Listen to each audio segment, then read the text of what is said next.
you may have to look at the role of what's called the West, the degree to which the West was complicit in the takeover of the enclaves, including Srebrenica. As I said, 2 Security Council members had knowledge that the attack was coming. For 15 years I've been saying that Mladic, Karadzic, Milosevic had at least a yellow light to attack that enclave. The enclave was Srebrenica, and the charge is genocide. This was an official UN-safe area, one of 3, where civilians had sought refuge, believing that the thin line of blue helmets, the UN soldiers there, would deliver on their mandate and deter the enemy from attack. But on July the 11th, 1995, those UN peacekeepers failed to stop the enemy from taking the town. The men and boys were separated from the women and led away to be killed. Good afternoon, Your Honour. The trial of Radovan Karadzic in The Hague starts on Monday. He was arrested last year and faces 11 counts of war crimes. In this same courtroom, his ally, and many believe his sponsor, Slobodan Milosevic, was also charged with genocide for Srebrenica. But he died in jail before the court could rule whether he conspired with Karadzic to commit the crime. The Karadzic trial may well be the last opportunity to examine the issues of Srebrenica at the top level in a forensic setting. Sir Geoffrey Nice, chief prosecutor in the trial of Slobodan Milosevic, spent 4 years investigating the links between Karadzic and the accused former president of Serbia. While the evidence was being unearthed in Bosnia and the DNA of the murdered men matched to their relatives, what he found, he says, was evidence which made him look beyond Milosevic in Belgrade. There's no suggestion that the West was aware in advance, of course, that there was going to be a massacre, but they may have been aware in advance that there was going to be a takeover, because the enclaves were no longer really capable of being kept. And the very fact of their knowledge, in light of what happened, may be an embarrassment that leads to a desire not to allow that detail out. For months before the attack, General Ratko Mladic, who's still free, besieged Srebrenica and blocked all supplies of food, fuel, and even humanitarian aid. Throughout the Balkan War, this had been their pattern: to attack and kill Bosnian Muslims or terrify them to flee. They called it ethnic cleansing. By the beginning of July, the Serbs began to move in on the town. On July the 10th, the Dutch defence minister, seeing his Dutch peacekeepers facing an impossible task, went on TV and begged for airstrikes. I asked for airstrikes in the sense of extensive close air support to take out Serb artillery positions on the mountains around Srebrenica. And what happened? Nothing. Why? I was not in the UN command chain. I know from intelligence sources that there were already Serb decisions to take the 3 eastern enclaves, among which was Srebrenica.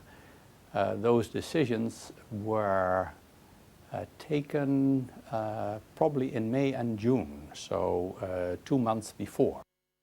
2 Security Council members had knowledge that the attack was coming. I'm not saying that they had any knowledge that the attack would be followed by mass murder. In any case, they did not do anything with this knowledge that the attack was coming. Which were those 2 Security Council members? I'm not allowed to tell you. It's a very serious charge that Western powers knew what the Serbs were planning for Srebrenica and did nothing. The former Bosnian foreign minister, Mohamed Sakabi, goes further. For 15 years I've been saying that Mladic, Karadzic, Milosevic had at least a yellow light to attack that enclave. I'm speaking of a premeditated decision, and I use the word premeditated here very carefully, to allow those safe areas to fall. We know that in fact almost 40 days before Srebrenica was attacked, there was intelligence that the Serbian forces were massing, bringing in new equipment and new men for an assault, at least a potential assault. So it cannot be readily explained to say, well, we just failed to act quickly enough. Dame Pauline Neville-Jones was the political director of the Foreign Office at the time. And it didn't follow that because they were doing all of those things that they were then going to launch the kind of attack that they did. So you can say, no, with the wisdom of hindsight, shouldn't you have known that one day they would actually change their game? And perhaps we should, but we didn't. I mean, certainly I think that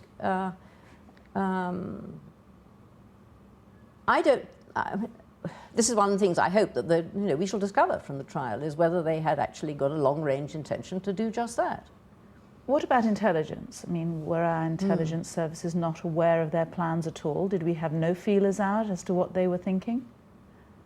I think we didn't have the kind of information that would have led you to understand that this is what their next move was going to be. No. In the US, President Clinton had refused to send ground troops, fearful of body bags in what would soon be an election year.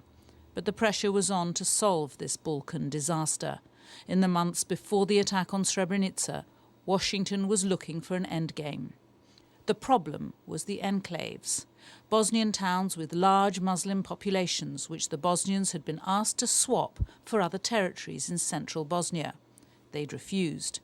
The Serbs wanted the territory free of Muslims to achieve their dream of a greater Serbia. They had the arms, the men, and the resources.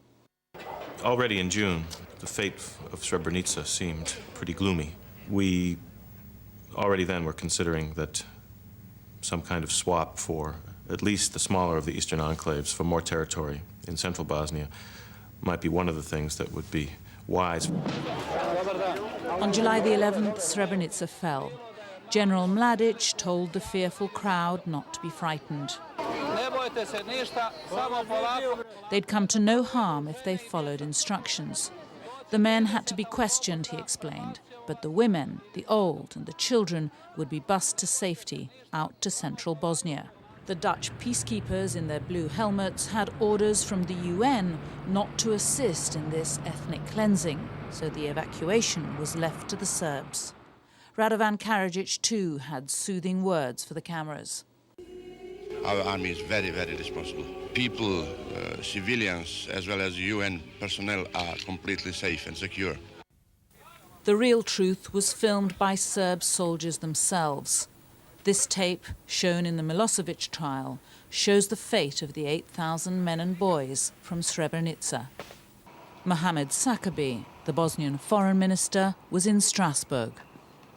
In a meeting with then EU mediator Carl Bildt in Strasbourg, on the day that Srebrenica was falling, I was asking, begging Minister Carl Bildt to do something about the assault on Srebrenica and the lives at that time that were being endangered.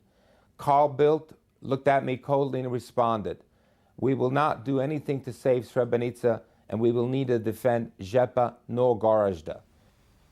Within days, Mladic moved on Žepa, the second enclave.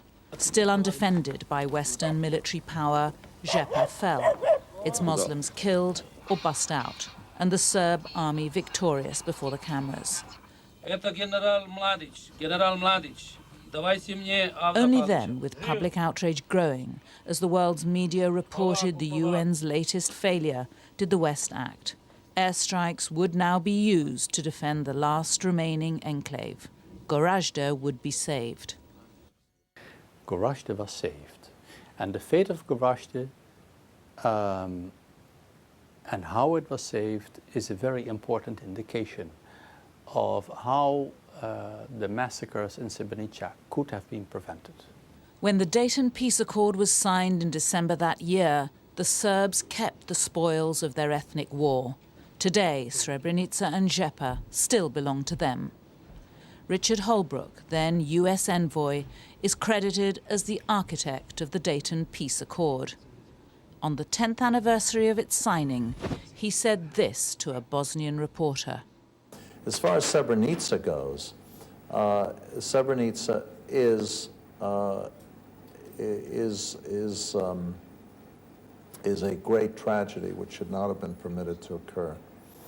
But it did, and I tell you that I was under initial instructions to sacrifice Srebrenica, Gorazde, and Žepa, and I felt that was wrong. And so I look forward to the day when Srebrenica is fully back in the hands of its original inhabitants, who are Muslim. A French journalist, Sylvie Maton, emailed Mr. Holbrook asking whether these instructions related only to the territories or both the territories and the population.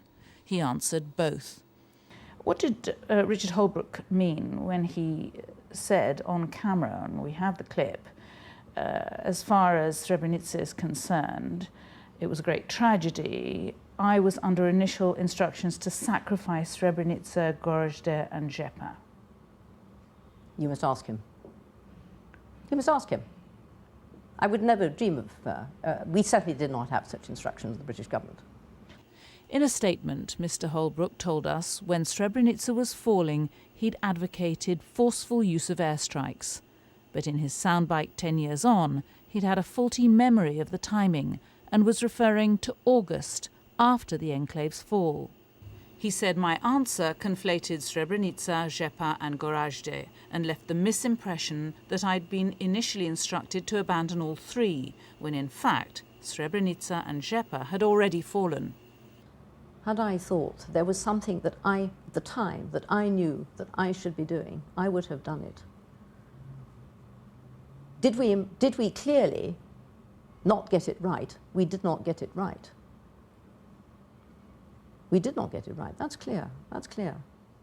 Dick Holbrook knows that too. I mean, you know, we all know that something very, very disastrous went very badly wrong, and there were many contributory factors. But it was an honest mistake, is what you're saying. It was not a cynical decision to let the map I'm certainly saying be it wasn't redrawn. a cynical decision. I'm certainly saying it wasn't a cynical decision. No, absolutely. The truth matters, not just to the players, but to the victims and their relatives. It's there somewhere in the files, in The Hague and government offices around the world, but national governments have fought to ensure the truth can never be known by blacking out key evidence presented to the court and insisting key documents remain secret. They revealed a whole lot of underlying documents, which might be even more important, which have not been produced, and which, with the passage of time, it may be much more difficult to find, ever. And that has already had serious consequences. Without these proofs, the Bosnian relatives of those killed in Srebrenica recently lost their case for compensation against the Serb government. The acknowledged victims of the genocide, the very people international justice is meant to serve, won't get a penny. The Karadzic trial, which starts next week, may be the last chance to set the record straight.